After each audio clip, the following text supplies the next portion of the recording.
Eu preciso de um milagre, necessito de um milagre. Eu não saio daqui enquanto eu não ver um milagre. Graça e paz do Senhor Jesus a todos, bem-vindos ao canal Palavra de Deus Diária. Meu nome é Roselena Patelli e nós continuamos aqui com as nossas leituras do livro de Números. Hoje nós estamos no capítulo 19 e prosseguimos aí, cada dia num novo capítulo, uma nova mensagem do Senhor, cada dia uma revelação nova. Eu espero que vocês estejam aproveitando os estudos. Não deixem de compartilhar, de colocar um comentário, um amém e dar aquele like que ajuda tanto o nosso canal a continuarmos aqui pregando essa poderosa palavra. Aleluia! Hoje nós vamos falar de uma novilha vermelha e de cadáveres que não podem ser tocados, para que não manchem a nossa vida espiritual. Vamos saber, então, vamos entender que são esses cadáveres que o Senhor falava no Antigo Testamento e essa novilha vermelha que o Senhor pede para ser oferecida. Você deve já ter ouvido falar que Israel está até hoje buscando recriar ou ter de novo em suas mãos uma novilha vermelha para fazer uma oferta ao Senhor na construção do terceiro templo. Você já deve ter ouvido isso, eu creio que sim. Então, esse capítulo ensina a Israel e a nós continuamente nos apresentarmos no altar do Senhor, apresentarmos o cordeiro para o sacrifício. Você sabe que o cordeiro para o sacrifício eterno e sempre contínuo já foi apresentado pelo Senhor a cada um de nós. O Senhor Jesus, o sacrifício perfeito, né? E esse sacrifício era trazido ao sacerdote, que era uma novilha vermelha, sem mancha, que seria sacrificado por ele e cujo sangue seria aspergido sobre o altar 7 vezes na tenda do encontro. Versículo 4 do Números 19. Queimava-se então o couro, a carne, o sangue e o excremento. Versículo 5. Um pedaço de madeira, hisopo e lã vermelha eram atirados ao fogo, enquanto a novilha estivesse queimando. Depois, o sacerdote se banhava com água e também se tornava impuro até a tarde. Versículo 8. Todo esse ritual que era feito já prefigurava o sacrifício perfeito que Jesus faria por nós na cruz.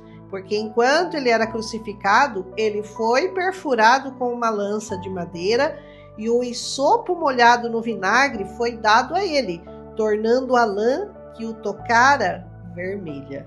Tudo para permitir o nosso encontro com ele no reino espiritual.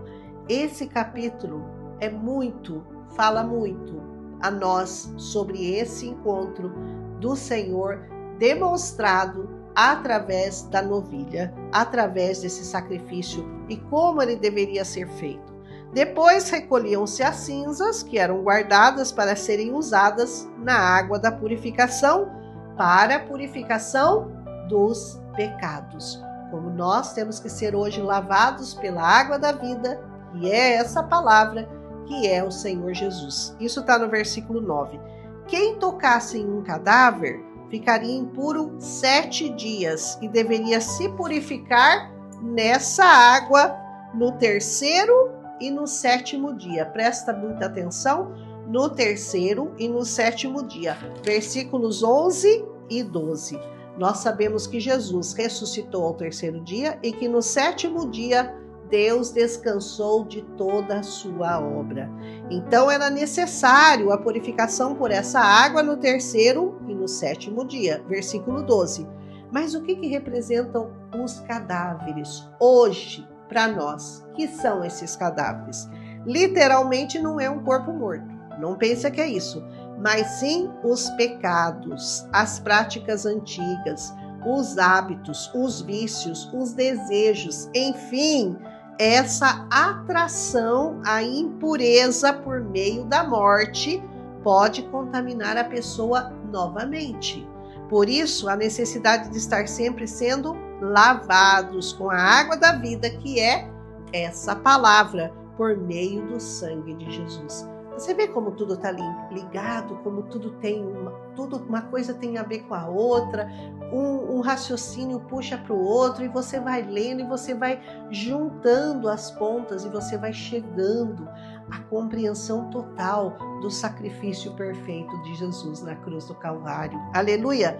Pela pessoa impura, colocava-se um pouco de cinzas do holocausto de purificação num jarro e derramava-se água da fonte por cima. Versículo 17.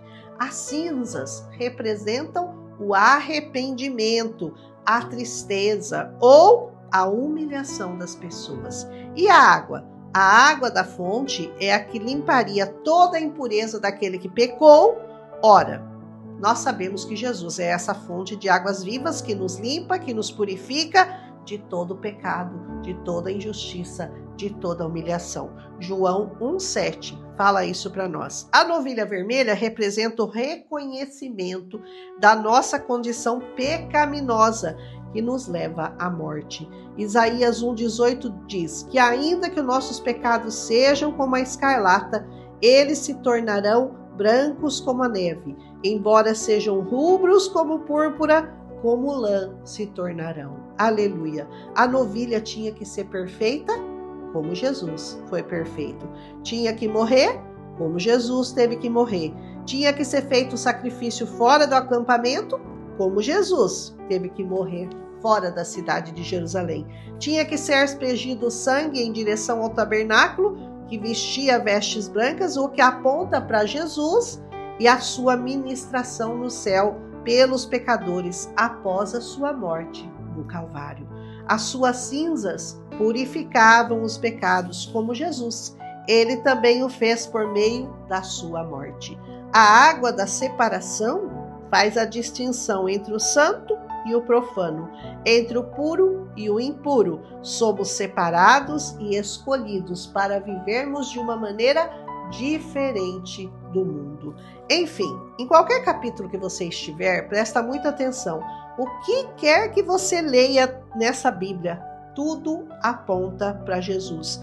Toda lei, todo mandamento, toda cerimônia, toda oferta, tudo, enfim. Essa Bíblia nada mais é do que a revelação do verbo, dessa palavra, que encarnou, que se fez carne na pessoa de Jesus. Então, hoje o meu pedido é que seu coração entenda e que você se renda a Ele por completo. Renda-se ao Senhor, aquele que pode te livrar das garras da morte e te dar a vida eterna. Amém? Felizes aqueles que entendem essa palavra e que se rendem ao Senhor por meio da fé. Você está feliz com Jesus? Porque eu estou, mesmo sem merecer, como você também não merecia. Seu lugar de morte já estava selado, mas Jesus tomou o seu lugar e Ele te deu vida. Tome posse da vida que está em Cristo Jesus, o nosso Senhor, o nosso Salvador. Eu não me canso de falar isso, porque em toda essa palavra, em tudo que você vai ler na Bíblia, desde o primeiro capítulo de Gênesis que eu estou lendo, tudo aponta e tudo é consumado na cruz do Calvário. Aquilo lá é o centro. Jesus é o centro de toda a revelação, de toda a palavra. Ele é o centro da vontade de Deus para as nossas vidas. Tudo está revelado nele. Amém? Que o Senhor te abençoe, que Ele te guarde, que traga luz a essa palavra, dessa palavra na sua vida, em nome de Jesus. Amanhã a gente volta com Números capítulo 20 e nós vamos ver uma atitude do Moisés que ficou muito famosa quando Deus pede para ele falar com a rocha, mas ele já estava meio bravo e ele acaba batendo na rocha. Vai custar caro.